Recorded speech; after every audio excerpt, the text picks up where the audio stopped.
Boa tarde a todos. Em primeiro lugar, agradecer o convite do José Carlos e da Procuradoria-Geral do Estado.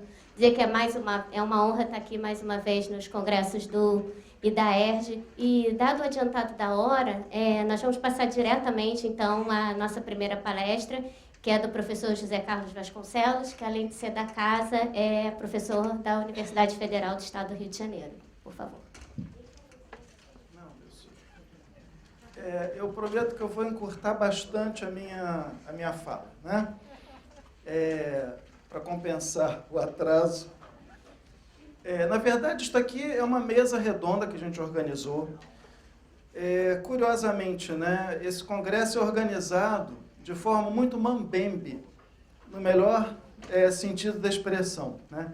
Ele é organizado artesanalmente por nós. E os temas vão se casando, né, de maneira assim, quase que mágica, né? As disponibilidades de horário acabaram se conjugando e todo mundo queria falar alguma coisinha que tivesse que ver com essas recentes mudanças legislativas na regulamentação das estatais no Brasil, né? E, então nós montamos essa mesa para debater essa história, cada um vai falar um pouquinho sobre esses aspectos que está aí no programa. Eu vou fazer só uma pequena introdução, para não passar de 10, 15 minutos, para a gente perceber o drama, né? E sentir por que chegamos a este ponto, por que foi editada a Lei 13.303, recentemente em 2016, agora em junho, né? Uma lei bastante recente.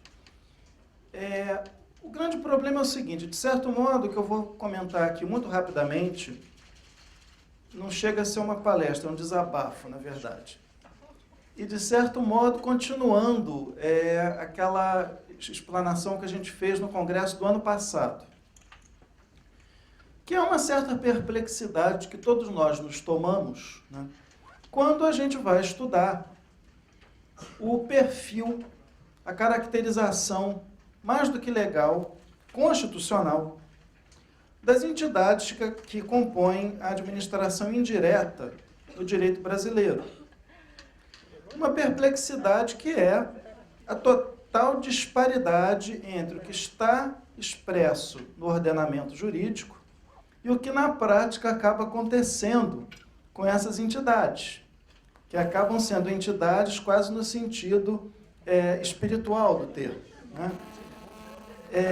O que acontece com essas entidades? Vejam que até fez um barulho aí mesmo.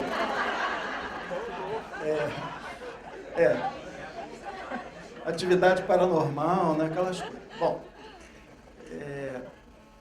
nós temos de longa data os conceitos legais dessas entidades, fundações, autarquias, empresas públicas, sociedade de economia mista.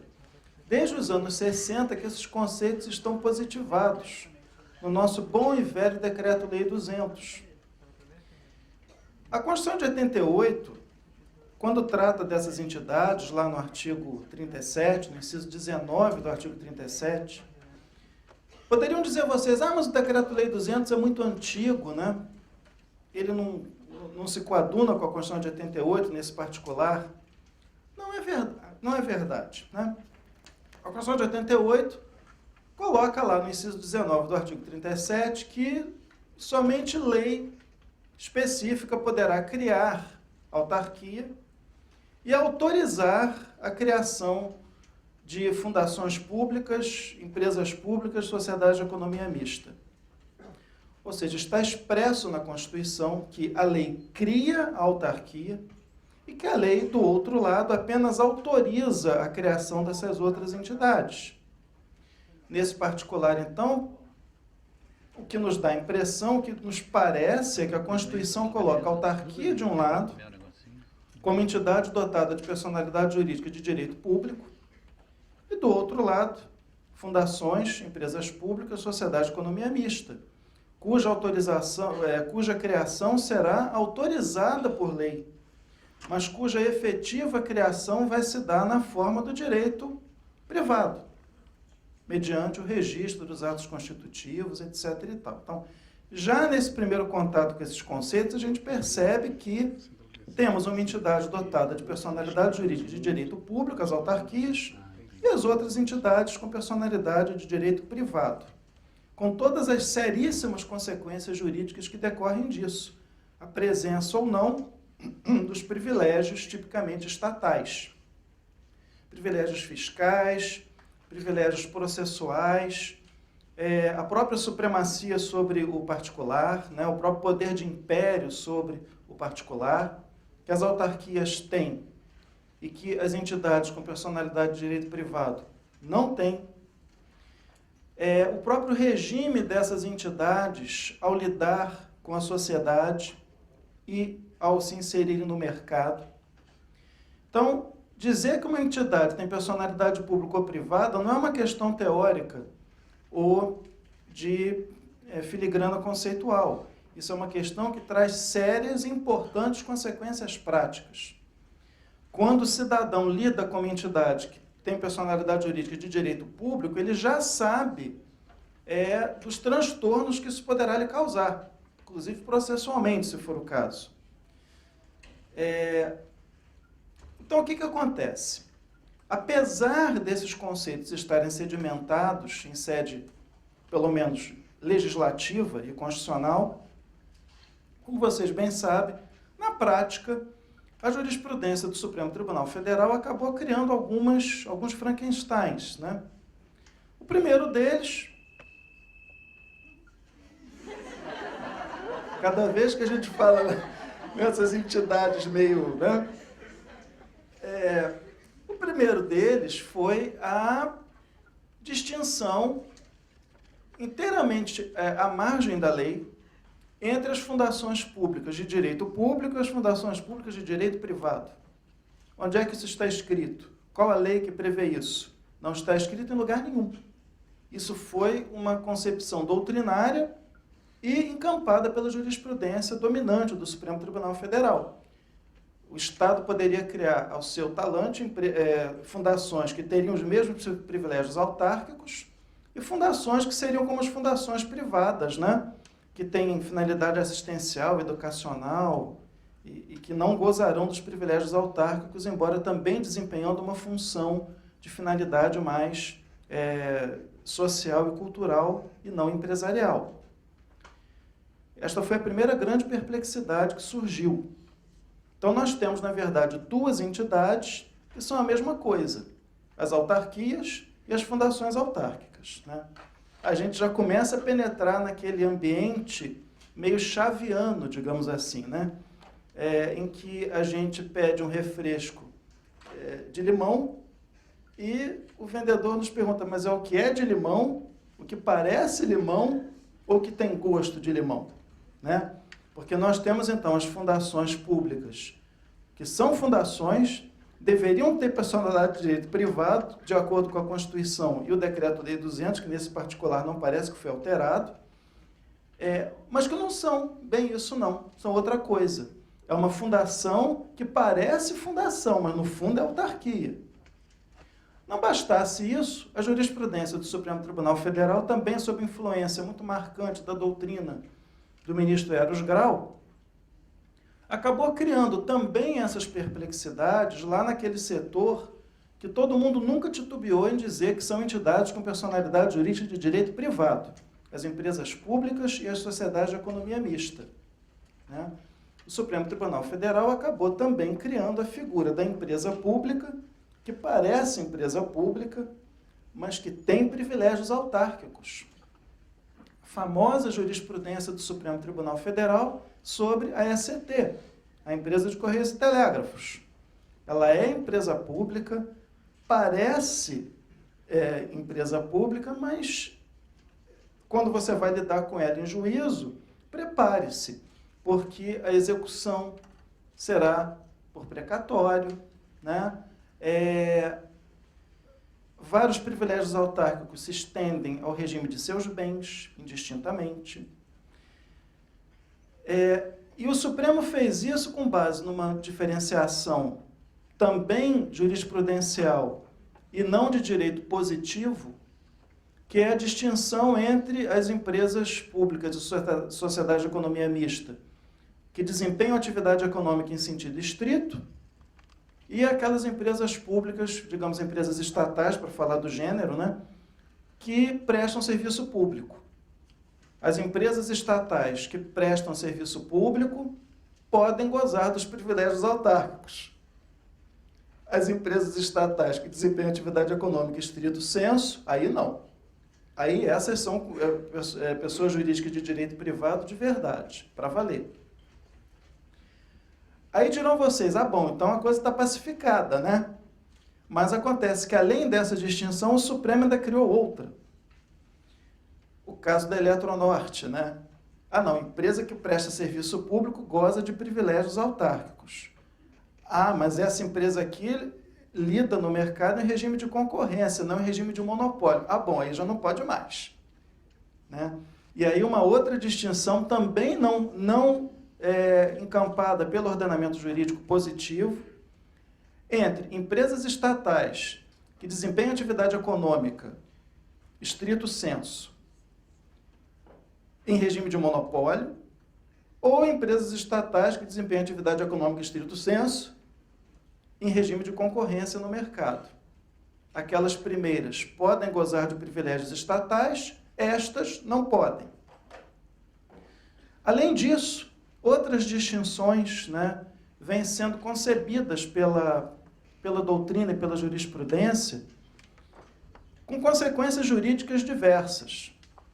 A famosa distinção também entre estatais dependentes e estatais não dependentes de recursos públicos, né?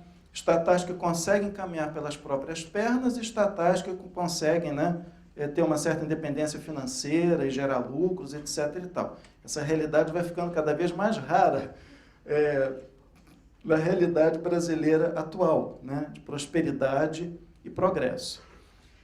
Mas vejam vocês, todo esse ambiente, né, eu estou fazendo só uma introdução ao que a gente vai discutir aqui daqui a pouco, todo esse ambiente cria no ambiente jurídico uma incerteza, uma insegurança muito grande, né?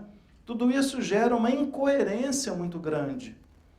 Tudo isso gera para o cidadão que lida com essas entidades absoluta incerteza de o que vai acontecer com ele.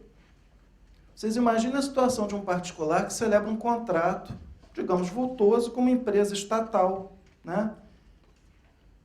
Qual é o regime que vai se aplicar em caso de inadimplemento? O que vai acontecer com ele se ele precisar ir a juízo, reclamar o que lhe é devido, né? Aí dirão vocês, não, mas aí entra em cena a supremacia do interesse público, né? Entra em cena a continuidade da prestação de serviços públicos, o particular que se dane. Não é bem assim, né? É preciso ter uma certa segurança ao lidar com essas entidades para que isso possa atrair realmente investimentos, para que isso possa gerar a economia funcionar, né? Então, essa incerteza, essa insegurança, esse caminhar sobre areia movediça é que precisava ser combatido, né? E que a gente precisa chegar a alguma solução. É preciso que se opte normativamente, né?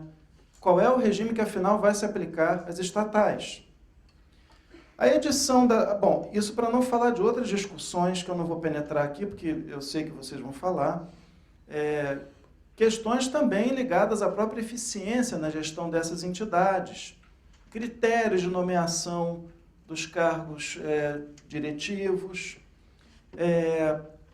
A qualificação que esses servidores que vão exercer cargo de confiança, que esses empregados públicos que vão exercer cargo de confiança precisam ter para poder desempenhar certos cargos. A despolitização de certas questões envolvendo a gerência das estatais. Quer dizer, há uma série de outras questões envolvidas, né, que precisam ser equacionadas, que precisavam ser equacionadas.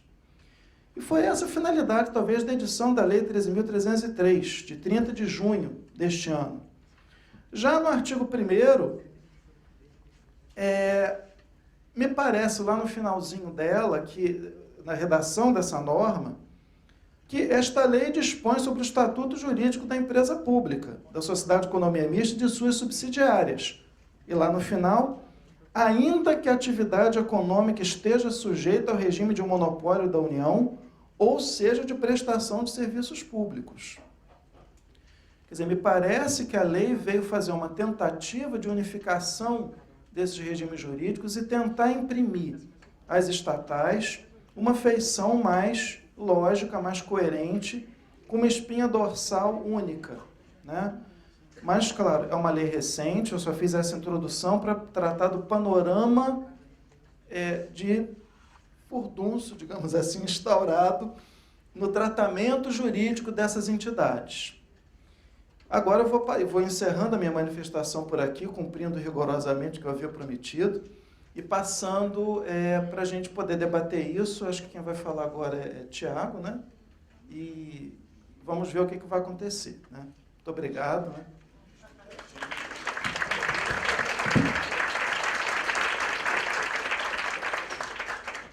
Zé Carlos, você podia acrescentar na sua lista que empresa pública, então, há várias que sequer têm tipo societário definido.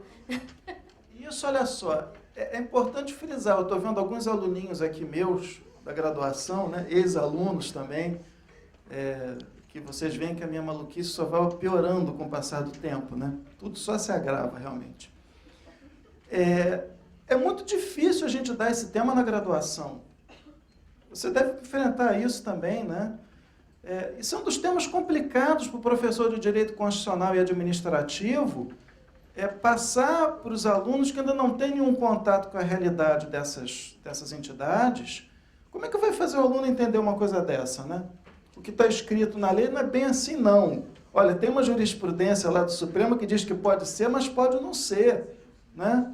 Isso exige um certo cinismo do professor, como você bem disse, né? E é muito difícil, isso é uma perplexidade, uma dificuldade que eu tenho muito grande quando eu vou tratar desse assunto com os pobres alunos da graduação que estão vendo direito administrativo ou constitucional, lá no final, pela primeira vez. É muito difícil, realmente, porque não há uma lógica, não há uma coerência, para usar a palavra que era tão cara, por exemplo, o Marcos Juruena, que falava do princípio da coerência administrativa, né? A administração pública tem que se portar em face do jurisdicionado com o mínimo de coerência, de equidade, né? de uniformidade, né? Soluções iguais para situações iguais, regimes jurídicos iguais para entidades que são iguais. Então, isso é uma dificuldade muito grande. Vamos ver o que a lei vai trazer de melhorias com relação a isso, pelo menos quanto às estatais, e, de novo, fecho aqui o parênteses,